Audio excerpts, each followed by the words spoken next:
Hey y'all, it's Shamanda. Welcome back to my channel where we talk about all things mental health, personal finance, and overall strategies to live your best life. Alright guys, so if you know, my name is Shamanda. I am a licensed mental health counselor, a licensed clinical addiction specialist, a professor, a counselor educator, and author. Guess what, y'all? I am passionate about mental health, but I'm also passionate about personal finance. And why? Is there a relationship between the two?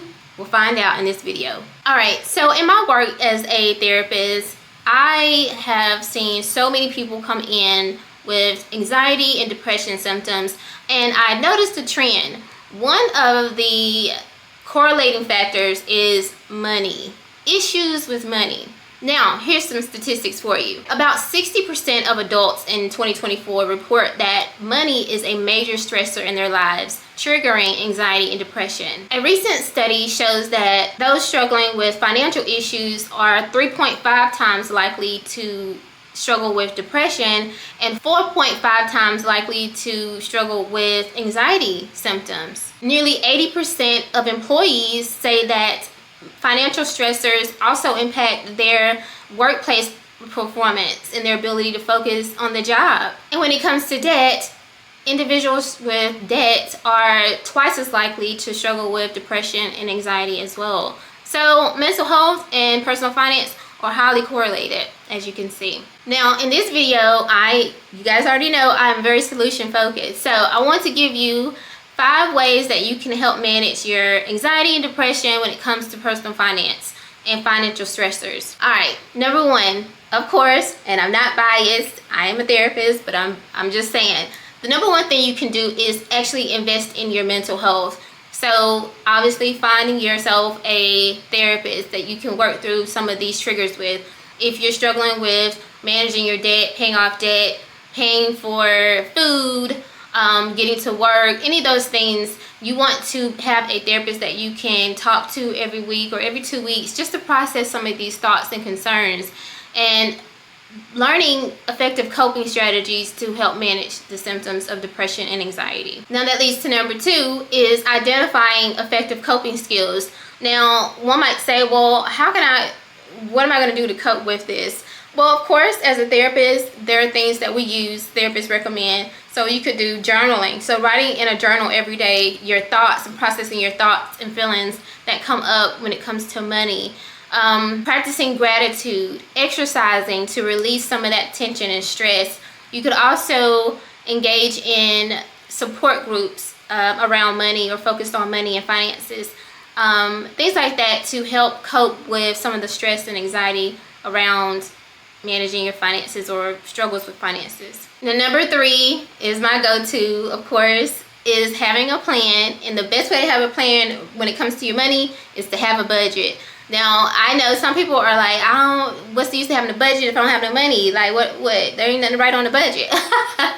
I get it, but when you have a budget, you're literally telling your money what to do. You're telling it where to go. You know exactly how much you have coming in and how much you're going out.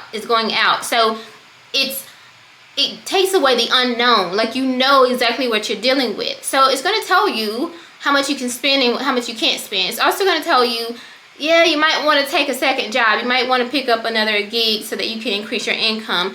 Hey, I might want to cut back here, or I might want to sacrifice this thing, or I might not be able to take a trip this year. So creating a budget will get rid of the ambiguity and, you know what I mean, around your money, which gives you more clarity and gives you more direction and more insight when it comes to personal finance, which can lead to decreasing the anxiety and depression intensity. All right, number 4 is, of course, increasing your financial education. I always talk about this in my other videos, but learning more about in your income. So whether that's taking a class about personal finances, watching YouTube videos, there's so much information available that's free, right, in a book or on a YouTube channel. There's just so much education there. And once you educate yourself and you have a sense of awareness and knowledge, you can start to relax a little bit, and it takes the edge off. You won't be stressed so much because you have an understanding of what you need to do. And at that point, it becomes about implementing the information that you now have.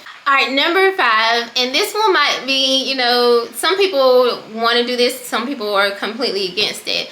But number 5 is being open and transparent about your journey. So sharing with others what you're doing. Now, there's a whole trend going on right now called loud budgeting, and I, for one, am part of that. So I love loud budgeting. Why? Because it allows me to hold myself accountable and allows other people to join in on the conversation and say, hey, you know what? I'm stressed about money too. Hey, I'm a single parent with one income too, and it's stressing me out too. Hey, you know, I want to increase my income at work as well. So allowing other people to see your journey and join in on your journey, and it also allows you to not feel so alone. You realize that like other people are going through the same thing as well. And they can offer suggestions, things that they've done that have worked, or you can share things with them that has worked for you. So being open and transparent about your journey can release, and it allows you to build a solid social support system that can help decrease your anxiety and depression around personal finances. So those are my 5 tips to help you manage the mental health and depression that we are all feeling when it comes to personal finance in 2024. It is possible to beat this. We are going to overcome it. I hope those tips helped you coming from a licensed therapist. I will see you guys next time. If you like this video, like, comment, and subscribe. Leave me a comment if you want more videos like this, and I'll see you guys next time. Bye.